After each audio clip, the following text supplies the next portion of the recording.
যারা 2026-এ মাধ্যমিক দেবে তাদের জন্য এই ভূগোল সাজেশন। দেখো, তোমরা যারা ইউটিউবে আমাকে দেখছো তারা কিন্তু কেউ আমাকে চেনো না, কিন্তু যারা আমার কাছে পড়ে তারা জানে যে আমার সাজেশন কতটা আসে। কিন্তু তোমরা তো ভাবতে পারো যে এই মাস্টারটাকে তো আমরা কখনো দেখিনি এর আগে, আদৌ উনি কেমন পড়ান জানি না, তাহলে সাজেশন কেন শুনবো? তোমাদের উদ্দেশ্যে বলছি, একবার পুরো সাজেশনটা দেখো এবং পরীক্ষায় গিয়ে প্রশ্নটা দেখবে।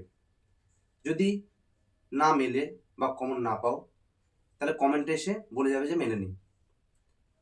আমি প্রতি বছরই সাজেশন দিই এবং যাদেরকে প্রাইভেট পড়াই, যারা আমার কাছে পড়ে তারা সাজেশন কমন পায়। এই সাজেশনটা আমি দুটো পার্টে বানিয়েছি। এক, যারা ভালো শিক্ষার্থী, যারা পুরো সিলেবাস কভার করবে তাদের জন্য, আর যারা একদম পড়াশোনা করছো না বা করনি সারা বছর তাদের জন্য। দুটো পার্টে এই সিলেবাসটা বানানো, তাই পুরোটা দেখতে হবে। আমি পুরোটাই বুঝিয়ে দেবো যে কোনটা কাদের জন্য, কাদের কতটুকু পড়তে হবে, এবং শেষে গিয়ে পুরোটা সমাধান হবে। তাই পুরো ভিডিও দেখলে একমাত্র জানতে পারবে যে মাধ্যমিক 2026 ভূগোলের সাজেশন কি হতে পারে। প্রথম চ্যাপ্টার তোমাদের বহির্জাত প্রক্রিয়া ও তার সৃষ্ট ভূমিরূপ। এখান থেকে যে প্রশ্নগুলো এবছর সবচেয়ে ইম্পর্ট্যান্ট: নদীর ক্ষয়কার্যের ফলে সৃষ্ট ভূমিরূপগুলি আলোচনা করো, নদীর সঞ্চয় কার্যের ফলে গঠিত ভূমিরূপগুলি আলোচনা করো। এর মধ্যে থেকে একটা এবার আসবেই, তাই খুব ভালো করে এই দুটো প্রশ্ন পড়বে। এছাড়াও জলবায়ু পরিবর্তনে সুন্দরবনের উপর কী প্রভাব ফেলেছে, বায়ু ও জলধারা মিলিত কাজে সৃষ্ট ভূমিরূপগুলি সম্পর্কে লেখো, বায়ুর ক্ষয়কার্যের ফলে সৃষ্ট ভূমিরূপগুলি সম্পর্কে লেখো। এর মধ্যে বায়ু আর নদী আসার চান্স সবচেয়ে বেশি, তার সাথে সুন্দরবনের প্রভাবটা পড়ে রাখবে। এই হলো তোমাদের প্রথম চ্যাপ্টারের সাজেশান। এবার আসি দ্বিতীয় অধ্যায়, বায়ুমণ্ডল। ভূপৃষ্ঠে বায়ুমণ্ডলে উষ্ণতা তারতম্যের কারণগুলি লেখো। ভেরি ভেরি ইম্পর্ট্যান্ট এই বছরের জন্য, তাই এটা কিন্তু হুবহু মুখস্থ করবে। বিশ্ব উষ্ণায়নের প্রভাবগুলি লেখো, আসতে পারে। বায়ুচাপ বলয়গুলির সাথে নিয়ত বায়ুর সম্পর্ক, এটা টেস্ট পেপারে অনেক জায়গায় ছিল, তাই এটা ভালো করে পড়বে। শৈলোৎক্ষেপ বৃষ্টি ও পরিচালন বৃষ্টিপাত, এর মধ্যে একটা আসার চান্স এবার খুব হাই, তাই খুব ভালো করে পড়বে। ভূমধ্যসাগরীয় মৌসুমী ও নিরক্ষীয় জলবায়ু, এই জলবায়ুগুলির প্রভাব, এর অবস্থান একদম সুন্দর করে মুখস্থ করবে। তার সাথে বায়ুচাপের তারতম্যের নিয়ন্ত্রকগুলি লেখো। এই হলো এই অধ্যায়ের সম্ভাব্য প্রশ্ন। এবার আসি আরেকটাই খুবই গুরুত্বপূর্ণ চ্যাপ্টার, বায়ুমণ্ডল। তবে এখান থেকে বেশি প্রশ্ন নেই, যে দুটো প্রশ্ন আমি লিখেছি এর বাইরে পড়তে হবে না। সমুদ্র স্রোত সৃষ্টির কারণ এবছর সবচেয়ে ইম্পর্টেন্ট, তার সাথে এর প্রভাব, এ দুটো পড়লে এখান থেকে হয়ে যাবে। তাহলে এতক্ষণ যেটা শুনলে সেটা হচ্ছে প্রাকৃতিক ভূগোলের সাজেশন। তাহলে প্রাকৃতিক ভূগোল থেকে এই কটা প্রশ্ন পড়লেই হয়ে যাবে। এর মধ্যে থেকে 4টে থাকবে, তোমাদের দুটো লিখতে হবে। এবার যেটা বলবো সেটা আঞ্চলিক ভূগোল। আঞ্চলিক ভূগোল মূলত ভারত কেন্দ্রিক, তাই এখানে একটু বেশি প্রশ্ন পড়তে হবে। সমগ্র ভারতের থেকে বাছাই করা এবছরের সম্ভাব্য আঞ্চলিক ভূগোলের প্রশ্নগুলি হলো, আঞ্চলিক ভূগোলের প্রধান চ্যাপ্টার হলো ভারত।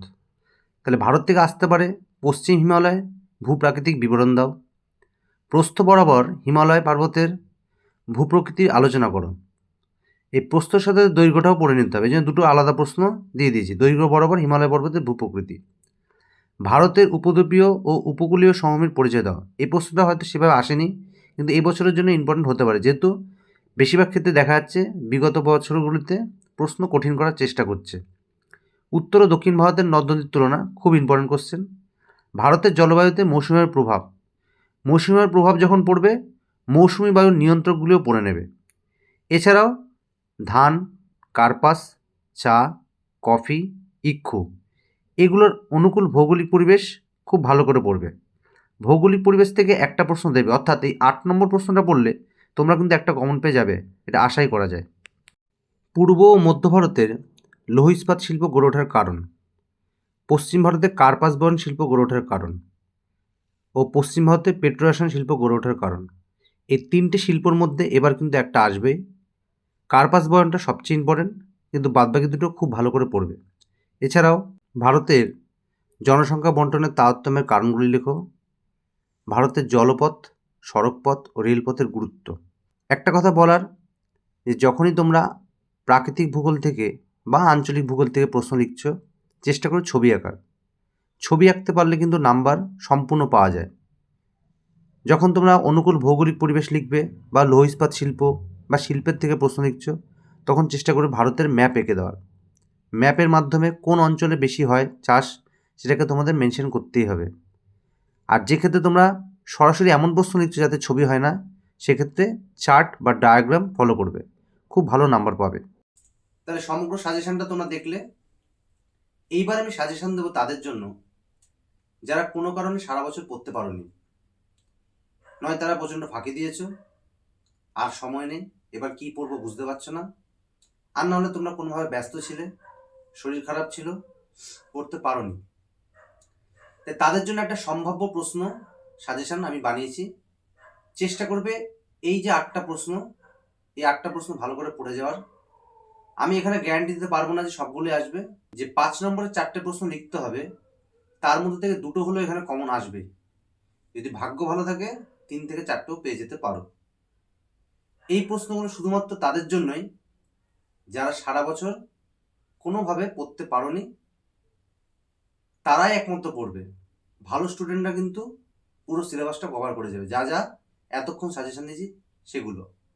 আর শুধুমাত্র পিছিয়ে থাকা স্টুডেন্টদের জন্য এই শেষের 8টা প্রশ্ন। এবার তোমরা মন দিয়ে দেখো। শোনো, তাহলে কোনগুলো আসতে পারে? নদীর ক্ষয়কার্যে বলে সৃষ্ট ভূমিরূপগুলি সম্পর্কে লেখো, বায়ুমণ্ডল উষ্ণতার তারতম্যের কারণ লেখো, শৈলোৎক্ষেপ বৃষ্টি, সমুদ্র স্রোত সৃষ্টির কারণ বা প্রভাব দুটোই ভালো করে পড়বে, উত্তর ও দক্ষিণ ভারতের নদীগুলির তুলনা, পশ্চিম ভারতের কার্পাস বহন শিল্প গড়ে ওঠার কারণ, ধান, কার্পাস, চা, ইক্ষু অনুকূল ভৌগোলিক পরিবেশ খুব ভালো করে পড়বে, আর ভারতের জনসংখ্যা বন্টনের তারতম্যের কারণ। এই প্রশ্নগুলো শুধুমাত্র যারা সারা বছর পড়োনি, যাদের শুধু সাজেশন দরকার কিছু নাম্বার পাওয়ার জন্যে, তাদেরকে দেওয়া। যারা ভালো স্টুডেন্ট, যারা সারা বছর পড়েছো এবং আবার রিভিশন দিতে চাইছো, তাদের জন্য কিন্তু এটা নয়। তবে আমি গ্যারান্টি দিতে পারছি না যে এখান থেকে 4টে 5 নম্বরই কমন পাবে, 2টো থেকে 3টে পেতে পারো। এই প্রশ্নগুলো এবার সত্যিই খুব গুরুত্বপূর্ণ।